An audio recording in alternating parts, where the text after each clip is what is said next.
professor catedrático José Filipe Pinto. Professor, muito boa tarde, seja bem-vindo. Se calhar começávamos mesmo por aqui. Se da primeira vez parece que Israel não quis ouvir Donald Trump, agora diz que, afinal, a pedido de Donald Trump, suspende os ataques. Muito boa tarde, Janete. Boa tarde também a quem nos ouve. A grande verdade é que Donald Trump tem pouco tempo para ler a história. Provavelmente para dizer que nada na história aconteceu com a grandeza daquilo que ele faz ou que irá fazer. E por isso mesmo, como não tem tempo para ler a história, não percebe que a relação de Israel com os Estados Unidos é marcadamente uma relação interesseira. Significa que, se ele tivesse lido a história, saberia, por exemplo, quando foi a crise do Canal de Suez, Israel fez acordos secretos com o Reino Unido, com a França, contra os Estados Unidos. Se ele soubesse ler a história, teria percebido que os Estados Unidos não foram vistos nem achados no processo nuclear de Israel. Quem ajudou Israel a formar o seu processo nuclear foi a França, quando, em 1957, no Acordo de Dimona. Portanto, a central que lá está foi feita com o apoio francês. Se ele tivesse lido a história, saberia, portanto, que Benjamin Netanyahu elogia-o sempre que pensa que o pode convencer a seguir aquela que é a estratégia de Benjamin Netanyahu e que ousa afrontar essa estratégia quando entende que Donald Trump está a desviar demasiado. Donald Trump já percebeu claramente que esta guerra entre os Estados Unidos e o Irão está terminada. E o Irão também percebeu. E então, Janete, não foi apenas a televisão de Israel que acaba de dizer que Israel vai ouvir as palavras de Donald Trump, o pedido, e deixa de fazer ataques. Sabe, antes disso, a televisão iraniana fez o mesmo. A televisão iraniana... Nos mesmos termos? Nos mesmos termos. Disse o quê? Que só não falou em Donald Trump e disse de que maneira? A operação que o Irão fez dedicou-a a quem? Aos mártires da Guerra dos 12 Dias do verão passado. E chamou como a essa missão, chamou-lhe a Operação Vitória, que é Nasr em persa. A Operação Nasr significa a Operação Vitória. E então, hoje fez um comunicado que passou na televisão iraniana. Quem fez, portanto, é sempre a Guarda Revolucionária. E o que é que diz? Diz claramente, já infringimos uma resposta dolorosa ao regime sionista. E como já lhe fizemos sofrer, portanto, fomos em apoio do povo, e a palavra é povo oprimido, do povo oprimido do Líbano. Mas agora paramos. E à espera do quê? De que Israel tenha aprendido a lição. Ora, o que nós entendemos é que nem o Hezbollah aprende a lição, nem Israel aprende a lição. Significa que, neste momento, Israel está a ocupar partes do Líbano onde não estava há 25 anos, há um quarto de século. E qual é o fundamento para isso? Eu trouxe duas imagens. Nós sabemos que foi anexada a fortaleza de Beaufort, que vem do tempo dos Cruzados, tem uma posição estratégica, que Israel ocupou-a. E agora justifica porquê. Aparece com imagens de túneis subterrâneos do Hezbollah naquela região. E em que há várias imagens que provam o quê? Esta é uma delas, prova que os operacionais do Hezbollah se deslocam, se concentram, portanto, esta é a sua base logística e a base a partir da qual operam e fazem ataques. Onde é que acabaram? Precisamente, eu expliquei que aquela fortaleza de Beaufort faz lembrar o castelo de Palmela, porque uma parte é inacessível. Ora, é na parte inacessível que eles, Hezbollah, com o apoio do Irão, cavaram subterrâneos e onde têm, portanto, muitas das suas forças aquarteladas e de onde é fácil, portanto, fazer ataques. A ação de Israel acabou por provocar alguma moça? A nível de Hezbollah? Do Hezbollah, porque o Hezbollah foi obrigado a deslocar. A imagem que vimos a seguir é uma imagem de uma das salas do subterrâneo, em que se vê claramente aquilo que é o elemento ideológico, mas também o elemento logístico. E há mais imagens, inclusive, de militantes, ou se preferimos, de guerrilheiros do Hezbollah, também nestas instalações. O que é que isto pretende do ponto de vista de Israel? Pretende mostrar que lhe assiste razão para continuar o ataque no sul do Líbano. O problema é que, por exemplo, Israel mandou evacuar Tiro. Tiro é a quarta ou a quinta cidade maior, mais populosa do Líbano. Tem, grosso modo, 4 a 5 vezes a população, por exemplo, de Évora. Da cidade, do município, da cidade de Évora e dos arredores. Isto explica-nos claramente que deslocar 200.000 pessoas não é fácil. E porquê é que mandou deslocar? Porque disse que ia bombardear. Ia bombardear porquê? Porque aquele também era um refúgio do Hezbollah. A seguir temos Beirute. Já foi bombardeado. E temos de perceber qual é o elemento inicial de todo este processo. É o ataque de Israel ao sul de Beirute, em que atacou a pretexto de que havia lá algumas instalações do Hezbollah. A partir daí, o que é que acontece? O Irão retalia. E quando eu digo Donald Trump não sabe de história, ele devia saber, se lesse, que o Irão não ameaça. Todas as ameaças do Irão traduzem-se em atos. Significa que Donald Trump passa o tempo a dizer que vai destruir uma civilização se dá sempre um ponto de fuga, mas faz a ameaça e depois nunca realiza. No lado do Irão as coisas funcionam ao contrário. Significa que sempre que o Irão ameaça, cumpre. E então disse que se o Hezbollah atacasse Beirute, retaliou. O que é que acontece? É evidente que Israel, que tem este dado novo, que afinal de contas o Hezbollah estava entrincheirado nesta fortaleza, o que é que faz? Também vai retaliar. E chega a uma altura em que são ambos obrigados a parar. E porquê? Há um dado muito importante aqui. Donald Trump já percebeu que esta guerra vai estar para parar, ou já parou melhor, mas o conflito está para durar. Mas não é do interesse dos Estados Unidos. Vão começar um Mundial de Futebol. O Mundial de Futebol vai acontecer nos Estados Unidos e em 2 países com os quais os Estados Unidos têm mar vizinhança, que é o Canadá e o México. E Donald Trump precisa que tudo seja... a comunicação social coloque o enfoque onde? No Mundial, não em ataques. É preciso, neste momento, que haja um espírito, que o espírito desportivo prevaleça. E prevaleça para quê? Para ele aparecer como alguém magnânimo que organiza.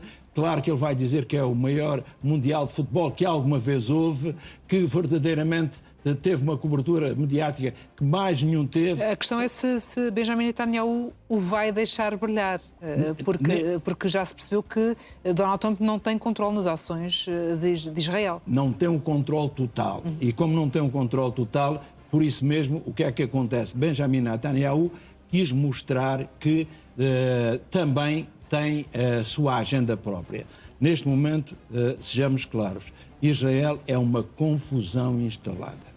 Eu vou dar 3 exemplos aos nossos telespectadores. Bem. Primeiro, está em curso o processo para ser, portanto, a Assembleia, que é o Knesset, ser, portanto, destituído. Ser destituído não é bem, ser dissolvido. E porquê dissolvido? Porque já houve 2 votações, haverá mais 2, vai haver eleições antecipadas. Esse é um primeiro elemento. Segundo elemento, nós sabemos que os Haredi não querem fazer o serviço militar. Dizem que andam a estudar, portanto, os livros sagrados e é essa a forma de servirem Israel. Servem com o livro e não com as armas. O que é que acontece? O que é que eles acabaram de fazer? Atacaram a casa de quem? Precisamente do procurador, daquele que é o líder do Tribunal Supremo. Porquê? Porque não querem cumprir o serviço militar. E mais do que isso, atacaram esquadras de polícia, onde, em 2 cidades, em Jerusalém e em Bet Shemesh. E o que é que acontece? Sabe quando é que as atacaram? Durante aquilo que se chama o Sabat. Significa que o Sabat é o dia de descanso dos judeus. Os judeus que dizem estudar a Torá, aqueles que dizem que são os fiéis depositários da cultura judaica, sabem que um dos mandamentos é que têm de, durante o Sabat, têm de descansar. É para orar, porque Deus também, quando criou o mundo, ao sétimo dia descansou. E então é uma homenagem, é um respeito, é um mandamento. E é uma coisa que nós estamos habituados, a religião cristã, católica, tem 10 mandamentos. São os 10 mandamentos da lei de Deus, dados no Sinai por Deus, portanto, durante a saída do Egito. E o que nós percebemos é que eles também seguem isso, mas aprimoram. E aprimoram neste momento os mandamentos, os nossos telespectadores vão ficar admirados, os mandamentos judaicos são 613. Muito mandamentos. 613, dos quais 248 são positivos. É o que devem fazer. E 365, tantos como os dias do ano, são proibitivos, são negativos. Aquilo que é proibido de fazer. E uma das coisas que é proibido de fazer é não respeitar o Sabat. E o Sabat começa à sexta à noite e é sábado. Ora, acontece que os Haredi atacaram as quadras da polícia quando? Precisamente durante o dia santo da tradição judaica. E este elemento mostra o quê? Que Israel é uma confusão. Eu prometi 3 elementos da confusão. Já identifiquei 2. Vamos ao terceiro. O terceiro tem a ver com isto. Quando nós ouvimos Ben-Gvir dizer que Teherão vai arder, pensamos que Ben-Gvir tem um peso imenso e que Smotrich tem um peso imenso. É importante que os nossos telespectadores percebam que os 2 partidos deles juntos no Parlamento têm 8 deputados dos 120. Quer dizer que são minoritários, mas são aqueles que garantem que Benjamin Netanyahu pudesse ter formado governo. Portanto, neste momento Israel é uma confusão e nem sequer Benjamin Netanyahu é o mais extremista dos líderes. Significa, portanto, que os Estados Unidos têm aqui um aliado interesseiro e desorientado. E ao lado temos grupos terroristas, porque uma coisa é o Líbano, outra coisa é o Hezbollah. E temos de perceber que o Hezbollah não é parte integrante do Líbano, é um partido mas com um grupo terrorista, mas verdadeiramente não é garantia que respeite este cessar-fogo decretado pelo Irão e também decretado por Israel. Um último elemento para terminarmos. Afinal, não são 3, são 4. São 4. Afinal, veio 4 surpresas. Porque é uma consequência. O que é que acontece? Os Houthis também enviaram 2 mísseis sobre Israel.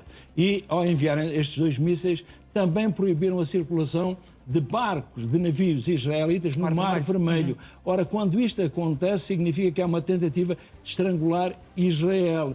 E significa que nós que estamos com problemas no Estreito de Hormuz, podemos ter em Bab Mandeb também problemas. Porquê? Porque os Houthis também circulam aqui e controlam esta parte.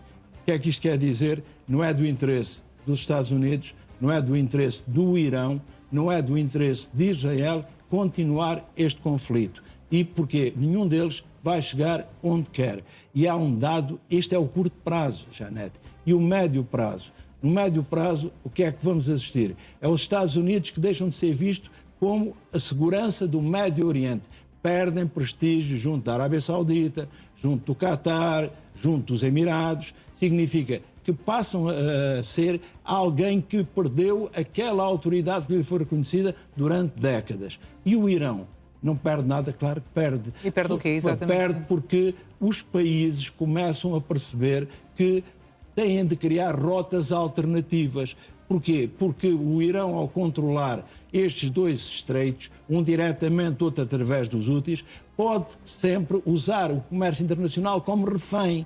E isso coloca todas as economias mundiais numa situação muito periclitante. Então o que é que acontece? Estão a ser começado a estudar alternativas para sair o petróleo, para sair o gás natural, por outros locais, por outros oleodutos. Portanto, a penalização para o Irão será também económica. Será económica porquê? Porque deixa de ser ele a controlar as entradas e saídas no Golfo Pérsico, no Golfo de Omã, no Mar Vermelho. E porquê? Porque os países percebem que não podem estar nas mãos de um poder errático, fundamentalista, e que sempre que sentir necessidade disso, estrangula, portanto, o comércio mundial. Portanto, vão surgir novas alternativas. Aliás, já estão a surgir novas alternativas. Porquê? Por terra. E porquê por terra? Precisamente, podem ser mais caras, mas nós temos de perceber, por exemplo, que a energia que nos chegava a nós, à Europa, através da Rússia, chegava-nos pelo Nord Stream. E porquê é que nos chegava pelo Nord Stream? Era um gasoduto. E percebe-se claramente que, se não é possível o comércio mundial ficar nas mãos do Irão, é preciso criarmos alternativas. E isso também terá uma repercussão negativa naquilo que se chama uma economia muito depauperada, que é a economia do Irão. Dito de uma forma mais simples, não é do interesse de ninguém continuar este conflito. Antes destas situações, destes ataques que assistimos nas últimas horas, Donald Trump tinha prometido para o início desta semana o selar de um tal memorando com vista depois a um acordo. Acredita que todo este processo foi atrasado? É atrasado, mas não é adiado sine die. O memorando de entendimento sairá no curto prazo. E porquê? Porque os Estados Unidos precisam deste memorando como de pão para a boca. E o mesmo se passa com o Irão. O Irão tem algum tempo a mais porque não é uma democracia.